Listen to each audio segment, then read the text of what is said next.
Hey guys, I'm Morthadon, and we are back for Boruto episode 288. Code is back, guys. He is here. He is trying to, I imagine, get the information needed to remove his limiter, which inevitably seems like it's going to lead him to, Amado, right? I'm going to sneeze. Which he already has claw marks set up in the Leaf Village, so he's already ready to come here, you know. Hopefully the Leaf Village can spare the manpower to, keep an eye on them, kind of thing, but who knows. But yeah, he released this girl who supposedly knows everything, Eida, or Ida, I don't know how they pronounce it yet, but that's how I spelt it. Anyway, and then we also got reminded of, like, the Otsutsuki's mission of, like, create the divine trees, devour the essence of the planet, killing it, basically, move on to the next until you obtain the powers of a god. So that's some interesting stuff, and that's the legacy that Ishiki has left behind for Code to do. So we'll see how he... how our characters stop him. Boruto was warned by Kawaki about Code's strength and everything, saying he needs to give a karma mark to him, which I guess would kill him. I don't fully understand that, but maybe as we go I'll learn a little bit more. But yeah, Boruto's response was basically, no, let's train. So, time to get stronger, folks. So yeah, let's get started with this episode, shall we? Alright, we're gonna start here in 5, 4, 3, 2, 1, now.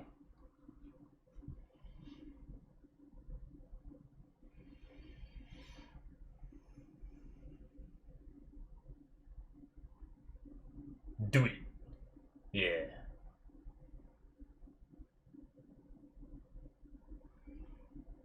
But she's so pretty.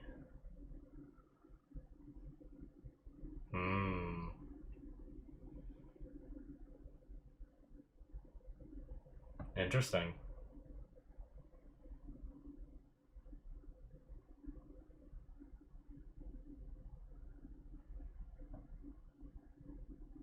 I know this voice actress. I think.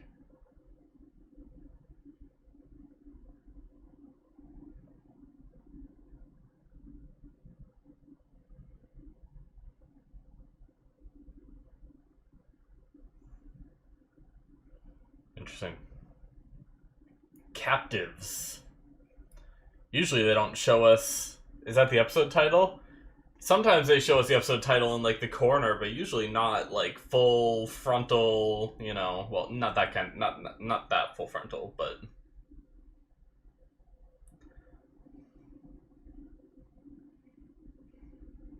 You guys know what I mean.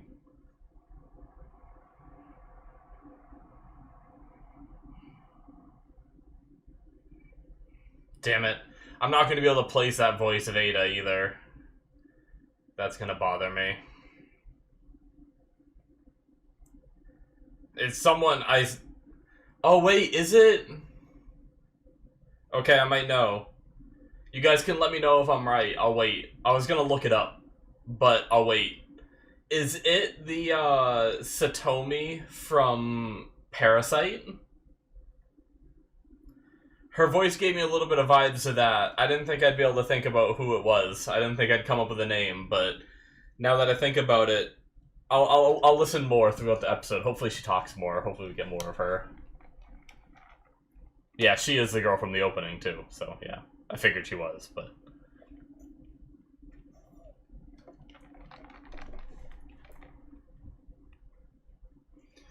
Satomi from Parasite.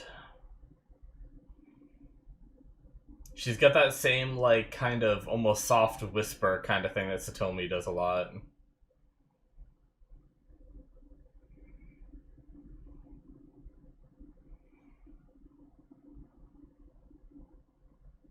Maybe he really does love her. I was just kidding before.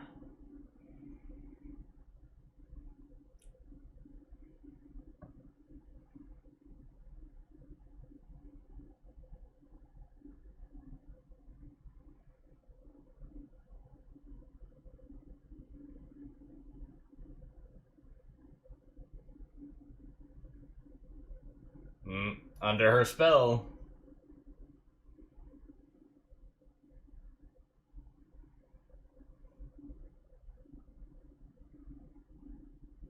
God damn it, Code.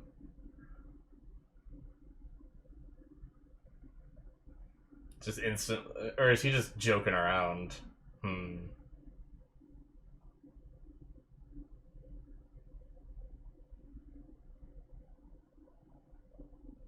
Really? Or does she just make people think that?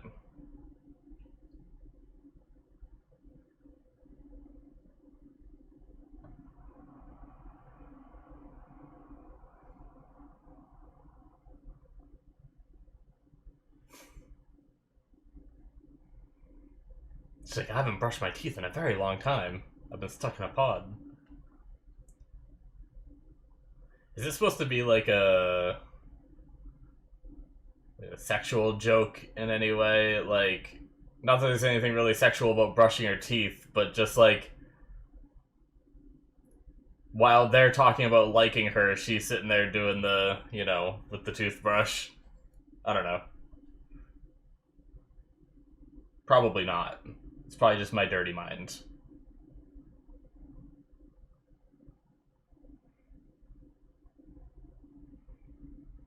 Oh shit, really? That's insane.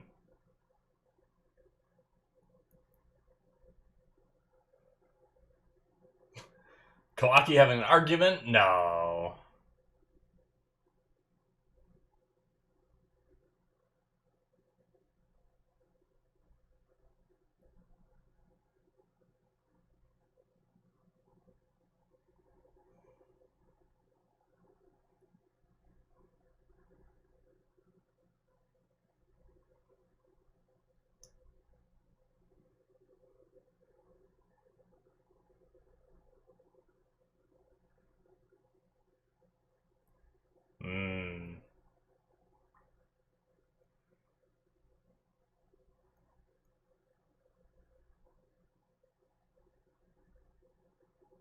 Combat training?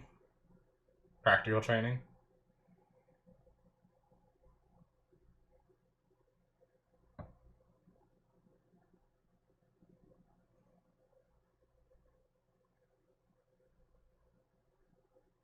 Poor Sarada.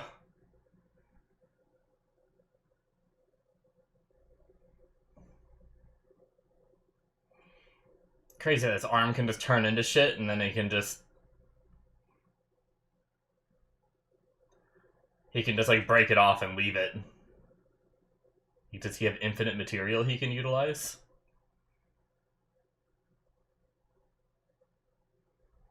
Clone. Yep.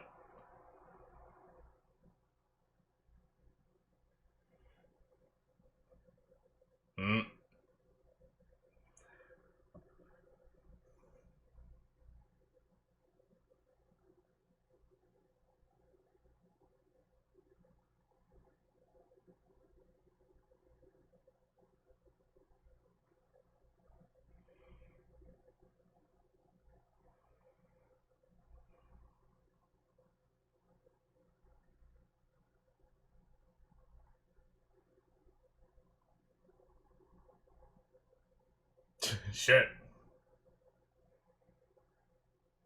It's really not good that she can watch in on all of this. That's like super unfortunate for our protagonists.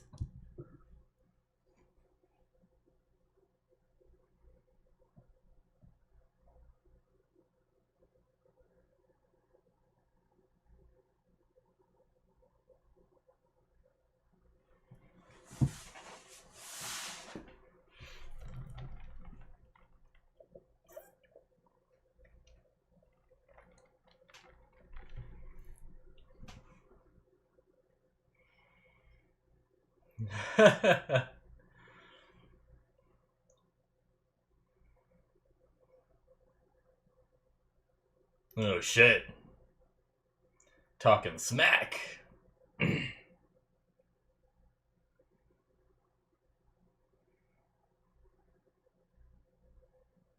No, it was just at the good part. It's like both meta but also make sense.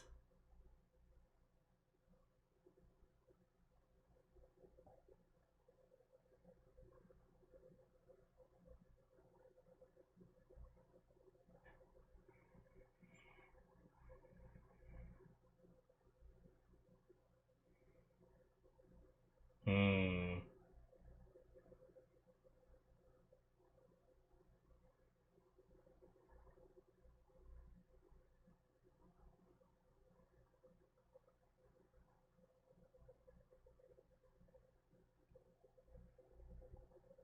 Okay, that makes sense. I was thinking about transformation. I'm glad they covered that.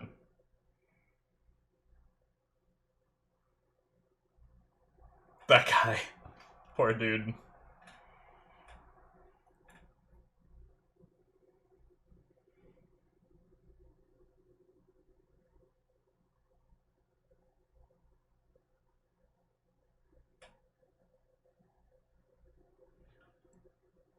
Hmm.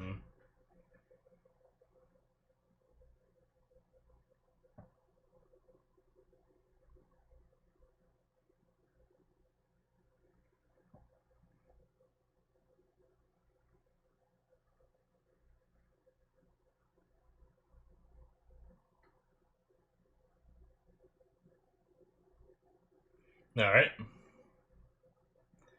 Of course. I swear they've done that many times in their fights where they just punch each other in the face.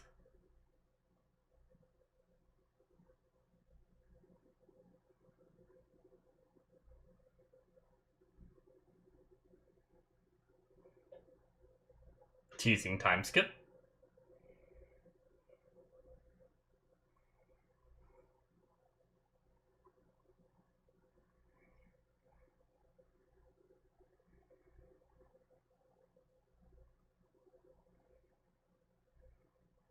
Probably not. I was just joking because it's potentially coming soon after this.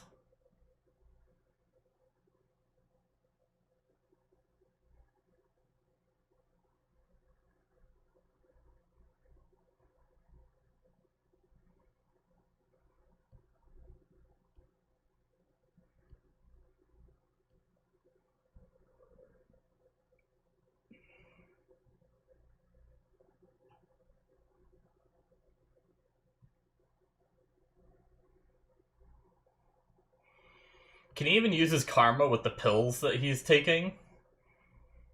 Well, I guess that answers that. I guess it's just to suppress Momoshiki, not suppress the karma entirely, then.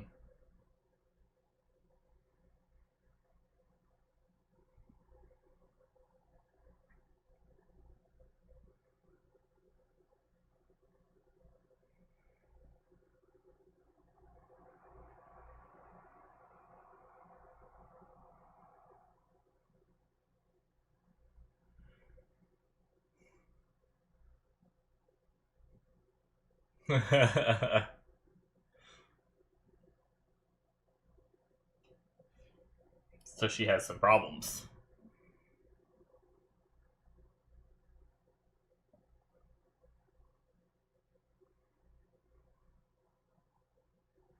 Hmm.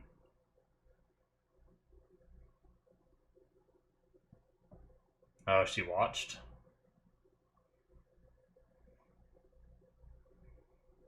That's crazy. So even when she was in the pod, she was able to see them? I guess that's assuming she was in there when he did die.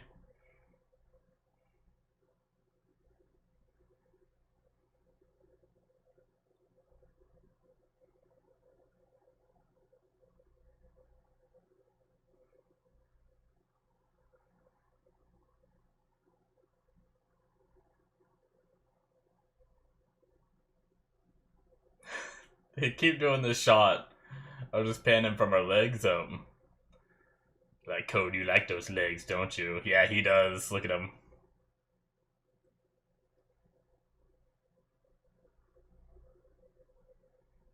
She's like glowing right now, too.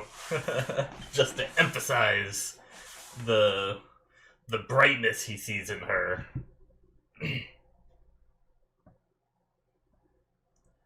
Ah, interesting.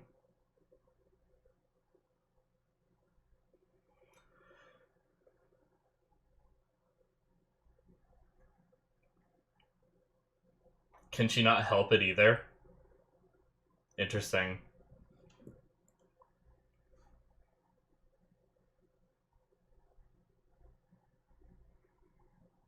Men and women.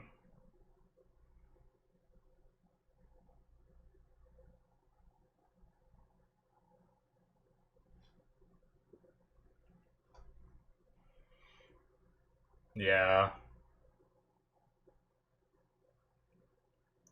So she can't just turn it off then?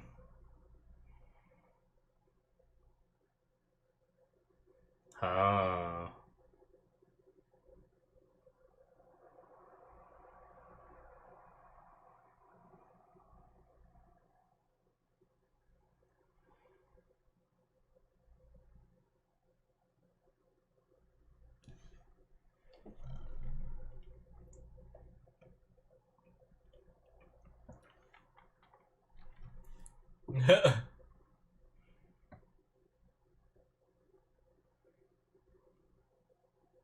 I mean, I understand Ada's, like, that would stink. I'll talk more about it in the discussion, though. Like, maybe at first it would be interesting, but after a while, no. No thanks.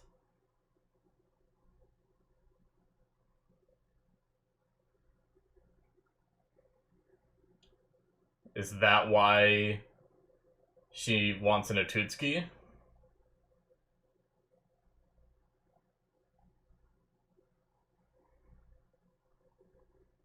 Hmm. Very good that they address that blood relatives are out.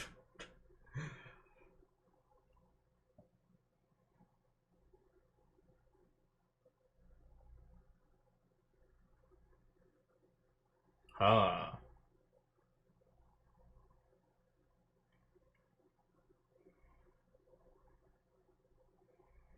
Crazy that the karma just instantly makes him that much, just like, starts instantly bodying him. It kind of bugs me that Boruto is, like, so on the defensive without the karma, though. I feel like he should be pretty effective without it.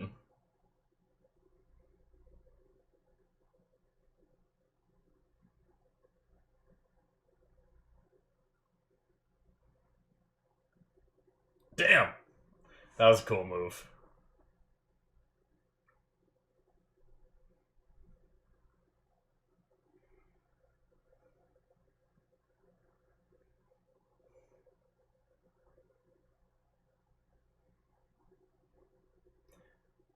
Oh, shit!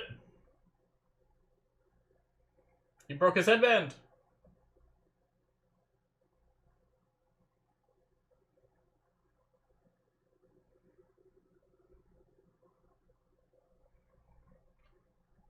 Well, Kawaki's goal was to get him to use it, so in a way, Kawaki won.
I wonder what it is.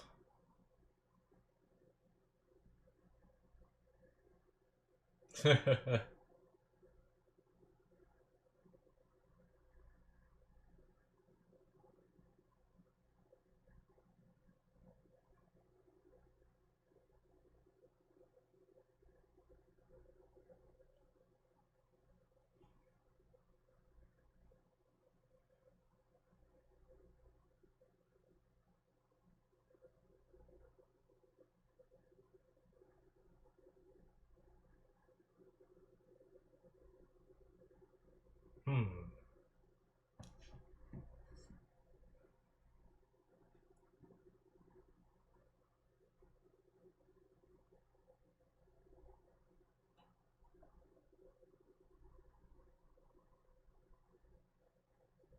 No.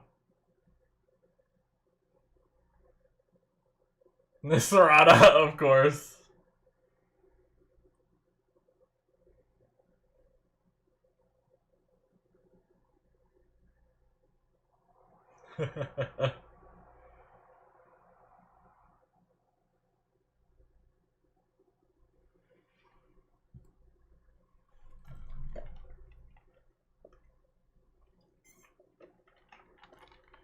So she likes Kawaki.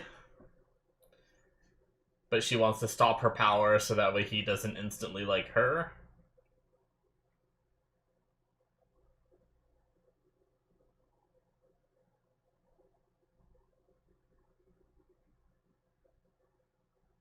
Hmm.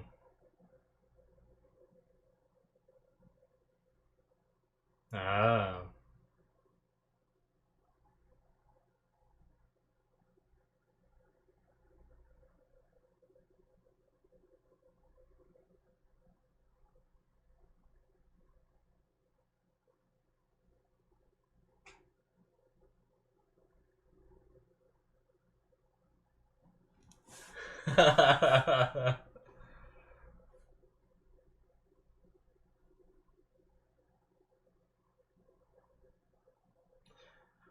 Alright.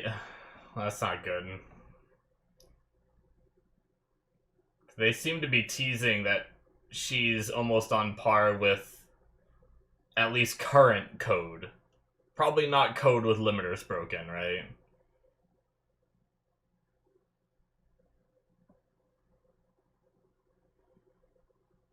So now that he knows about, like, the seduction ability by the power of miracles.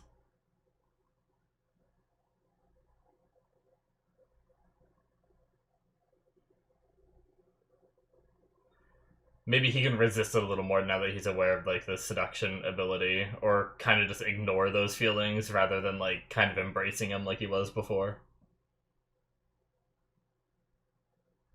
No, we're not stupid. Stick together, you two metal pieces.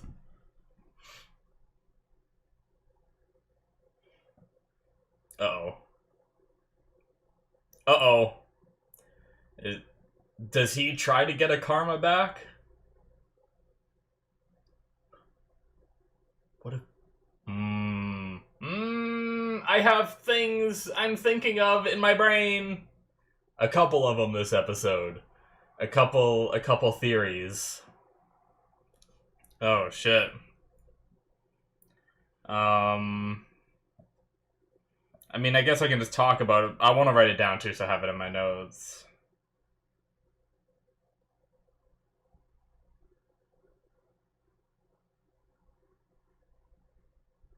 One second, guys.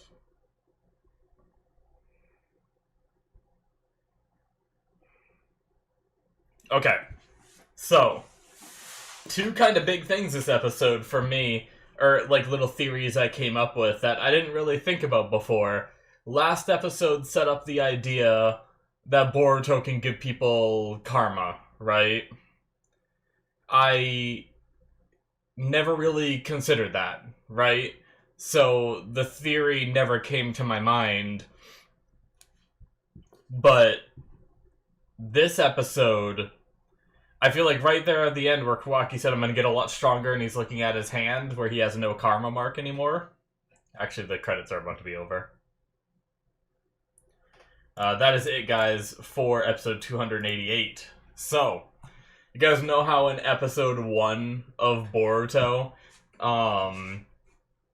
we had that flash forward of Kawaki walking up behind him, and I got the gist that Kawaki might be the bad guy, right? But, so here's my first theory. I'll get into this since I started talking about this already.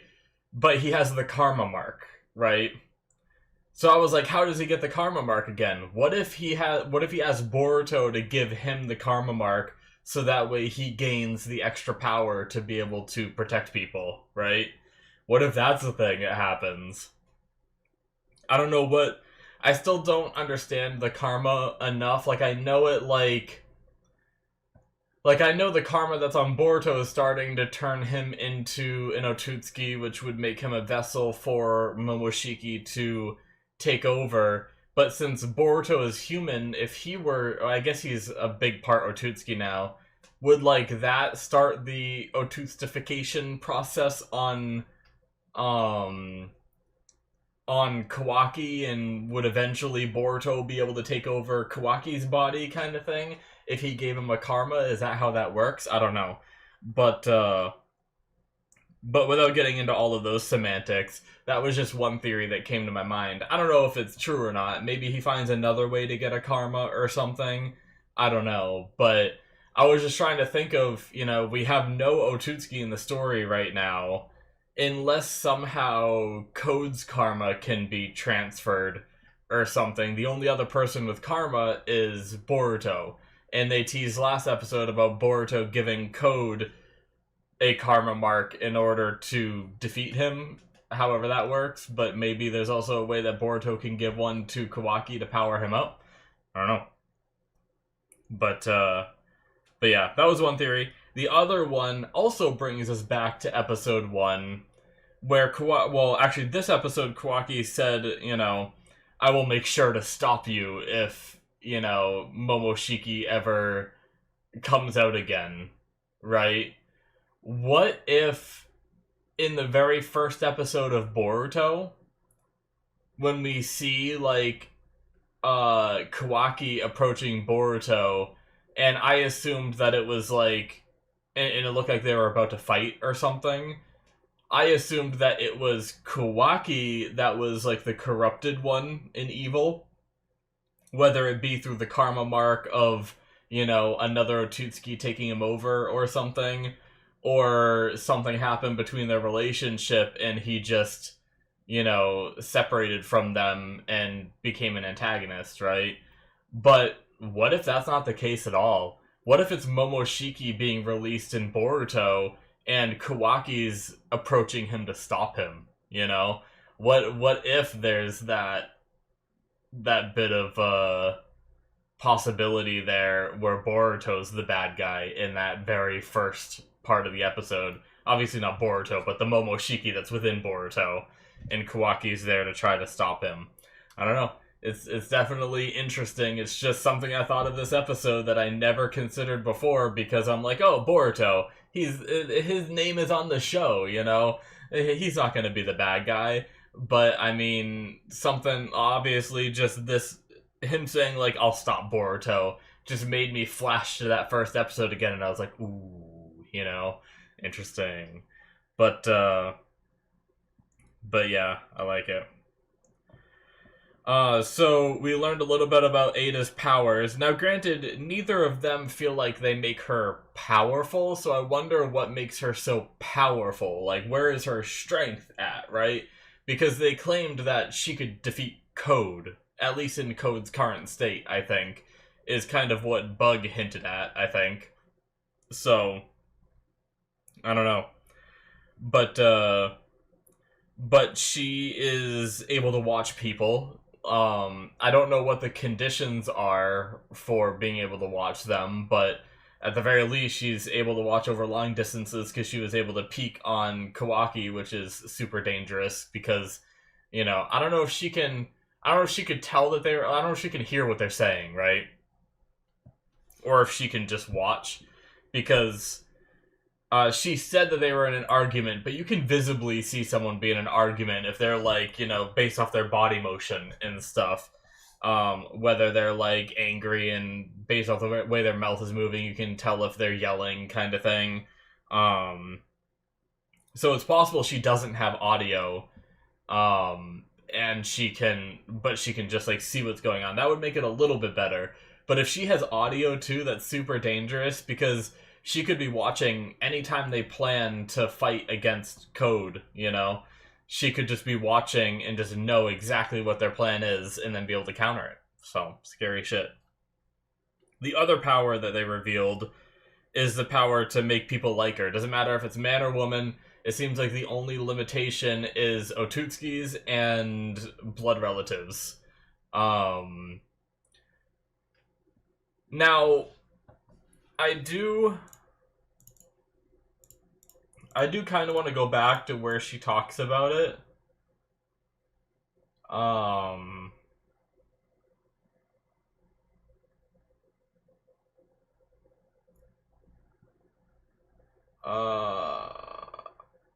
Right around here, I think, is where she says it.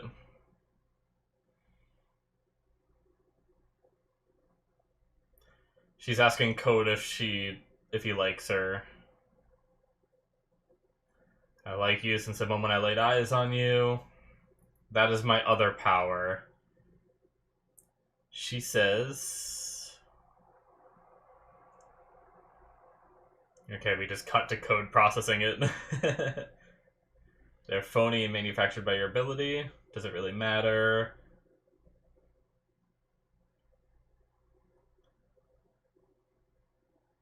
It's not limited to you. Everyone becomes captivated by me, both men and women. Doesn't matter who they are. Do you get it? How absolutely boring and tedious it is. I'll talk more about that in a minute.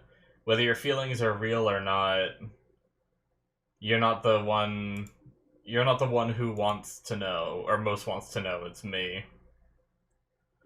Even people who might have naturally come to like me, I'll never know their true feelings. I'm gonna rob me of ordinary love. That's why I hate him. Okay. Bug is just like, see ya. Okay. I wanted to see where they said blood relative again. I just thought there was a moment... there was a moment where they talked about Kawaki as if, like, him truly loving her could bypass her love curse thing. But I guess I was just a little bit confused by one of those. So I mean, it should have been the same with Jigen. So how is he able to order your disposal? Jigen is an exception. I couldn't steal his heart. There are two types of hearts my ability can't steal. One is blood relatives, right? I already read all this. And the other is... yeah. Otootsuki. Kawaki was on the verge of becoming Otootsuki, wasn't he? Someone with whom he could experience a normal romance with. Okay, so that's just what they're saying. They're just saying since he partially went through the Otootsuki process, it's possible that him and Boruto can resist that. Alright, I wasn't sure if they were trying to say that there was, like... I don't know, for some reason I got a weird vibe with something they said with Code saying, like, he can be your knight in shining armor kind of thing. I thought they were trying to say, like, if someone truly loves her, then they aren't taken by her spell kind of thing. But that didn't make sense to me at all. So I'm glad I went through and recapped that. Sorry, I just wanted to go through and make sure that I understood that, so... But yeah, it's just that the two people, blood relatives and Otootsuki, since both characters, Kawaki and Boruto, went through having the karma and got partially turned into Otootskis, might be able to resist it. Simple as that. But yeah, to talk more about that I mean, in a way, it's like a condition that she has, right? This power, as they say it, that makes everyone like her, pretty much. Like I said, it could be nice at first, you know, because you can be with pretty much whoever you want at that point, but it would definitely get old very quickly. Like, it's the same problem that I hear famous people, or just not even just famous people, but like rich people have, is they never know whether the person that they're with loves them because of their money or loves them because of who they are. And I hear that that's like a big problem when it comes to relationships between like um like a rich person dating just like a normal person, right? And I think that's why there's so many like celebrity relationships, because it's like, oh, if this other person is also filthy rich, then I don't have to worry about them just wanting me for my money, kind of thing. So I guess it's something similar to that, where she just never knows whether the person truly likes her or not, or if it's just her ability. And that would stink after a long time, you know. And no one just wants like a yes man, right? Like, as much as like having a healthy relationship where you don't fight too much is good, but also I think like fighting is somewhat important. Like, at least a little bit of like conflict and differing of opinions is important in a relationship. Whereas if you're with someone that literally like what's the term I'm trying to go with here? Kind of like is at your beck and call. Like, anything that she wants, he will never argue. He will never back down, or he'll never like say no, kind of thing. Anything she wants, he'll do it, you know. And like I said, sure, that could be fun for a little while, but at the same time, there's a limit to that, where, you know, she wants to be dating someone that has her own personality, not a personality that revolves around just liking her, which it feels like is what people are when they're captivated by her like that. So, very interesting. I was wondering why, like, I didn't really say anything until they really pointed it out, but they kept doing that shot where they panned from, like, her legs up, and, like, I always find it funny when shows do that, because I feel like it's just trying to, like, show off the character, like, show off the body of the character, and stuff like that. I see it in a lot of anime. There was actually another one where I think they did that, like, 10 times in a single episode. It wasn't Boruto, but it was another show, and I remember making jokes about it, but I can't remember what it was. Oh, I think it might have been Symphogear, which I'm watching on my Patreon at the moment. I think there was straight up an episode where they just constantly were panning from the girl's like legs up, you know, and it was just funny, and I just made jokes about it because it happens so many times in just one episode. Um, but but yeah, it's a very common thing. But I was just wondering if there was a point to it in this episode. You know, kind of like everything about her actually did kind of feel a little more seductive. Even just like the little whisper she has is kind of like, you know, that whole thing of like, oh, a girl whispering in my ear kind of thing. Like, even that is a little bit like seductive in a way. So I think that's just kind of like the point they were trying to make with her character. Although, granted, I know that I don't think her voice is just part of the power, right? I think that's just like me pointing things out, but it's funny that her voice is kind of at that seductive sort of level, right? Even though she doesn't want to really be seductive. But anyway. Um Probably the last thing I wanted, well, no, I guess there's a couple things. Amado having augmented eyes so you can't just transform into him and copy is cool. I like that detail, because there's been so many arcs here, especially like I feel like a lot of the times the filler arcs, they don't really think about it too much, where I'm like, can't they just do this? Like if you guys remember that arc we just had like before the last one with wow, how am I Oda? Is that what it was? God damn it. Why does that sound wrong? Why am I so stupid? Oga. Oga, not duh. Duh. But Oga. With that arc, there was a part where the ceiling was coming down and there were like only enough grooves for a certain amount of people to save themselves and the rest were going to get crushed. They solved it by digging a hole in the floor.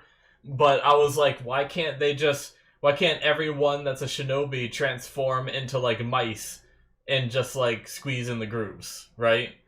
That way everyone should have been able to fit if that was the case. But for some reason they just didn't even talk about it. So at least here they talked about it, because one of the first things I thought of when she said you need his eyes and his voice, I was like, okay, transformation jutsu. That's just what I was thinking in my head. But luckily she gave us that information to be like, no, that doesn't work, because he has augmented eyes and stuff that you can't just copy through a transformation jutsu. That's cool. I love it. I love it. Thank you, show. So much. That's what I need in more of our arcs. Tell us the limits. But as for kind of the combat stuff, there are a few moves that I really liked in the fight, but one thing that they do like to do a lot of the times is they like to stress the fact that, like, oh, you know, Boruto, you're so much stronger with the karma mark, so they make it so Kawaki is just kind of like kicking Boruto's ass until he uses the karma and then kicks Kawaki's ass. But I don't know, I kind of feel like Boruto should have been able to take Kawaki, you know? But maybe not. Maybe Kawaki is that good. Maybe I'm underestimating Kawaki, you know? But there was also that moment I want to talk about where Kawaki was saying, if we fail to save Code, then... I can't remember the exact line he said, but he basically made it sound like something else was going to happen if they don't succeed.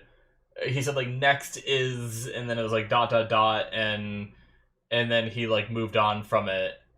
Based off the way he was, like, looking at Lord Seventh, you know, and thinking about protecting him, I think what his point is, and this episode, Code mentioned needing to remove his limiters so that way he can take on Naruto and Sasuke, right?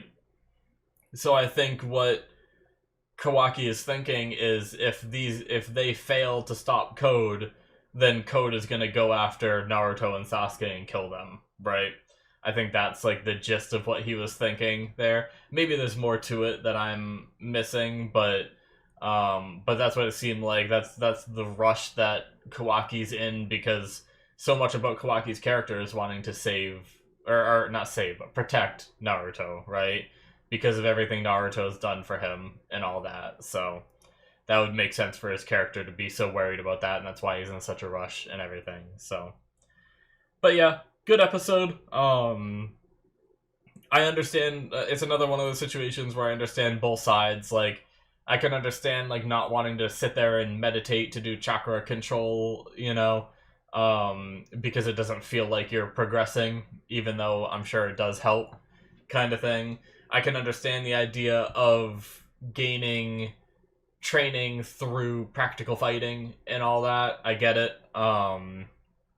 But I think something said for their side where they're, you know, building up their chakra control and all that, because I think all that stuff does help as well. So it's one of those situations where I can agree with both sides, and I like when I have those kind of stories. So anyways, yeah, good stuff. I'm looking forward for more, and seems like we're heating up. I mean, we had our agreement between Code and Eida, where they're gonna be, you know, Eida gets Kawaki, Code gets Boruto, Boruto's sacrificed to the Ten Tails, and Eida tries to make Kawaki fall in love with her, I guess. It seems like to be the thing. Granted, I wonder, the funny thing is because so many people don't resist her, I imagine Kawaki might be immune to her charms, but then Kawaki is probably gonna not give her the time of day, which normally would, like, suck for her, but I bet because of that, it's gonna, like, endear him to her even more, because she's not used to people resisting her. So if Kawaki does resist her, she's gonna love him more, which is probably gonna make her be even more, like, clingy and weird kind of thing around him, and it's gonna make him not like her even more kind of thing, and, you know, fuel that fire even more. So I imagine there's gonna be some silly antics between Eida and Kawaki coming up here, but but then also the fact that Code is trying to take Boruto to be, you know, a sacrifice for the Ten Tails or a vessel or whatever it is. So, anyways, yeah, we're gonna have to watch more. We're getting low on the episodes here. What is that? Five more? Yeah, 5 more episodes. That's crazy. Oh man, sad times that we're gonna be stopping soon. But I guess it'll give me a break from Boruto for a little bit, and then we'll come back after the hiatus. In a way, I'm kind of happy if we're like coming back after the hiatus with like, you know, coming back into a manga arc as well and everything. Like, even if Boruto did continue after these next 5 episodes, it probably would have just been another filler arc, you know? So I'm kind of okay with it. Like, I kind of like the style of shows like ending. It gives you like a good break from them for a while, and then coming back, and every time they come back, it's like good, strong arcs, you know? Rather than just trying to constantly air and constantly put out content and some of it just flops, you know? But anyway, thank you guys. I know I've almost ended about 4 times now, but hit that subscribe button if you enjoyed. Check out my Patreon if you want to see 2 more episodes ahead of time. You can do so. I mentioned Symphogear being on there through the Patreon exclusive tier if you want to check that out. There's also Better Call Saul on the exclusive tier too, so check that out. Thank you guys so much, and I will enjoy. Well, yeah. I will enjoy. That's what I almost just said. Makes no sense. Links are in the description below. They should be popping up on the screen. Hopefully you guys enjoyed, and I will see you in my future reactions. Bye-bye.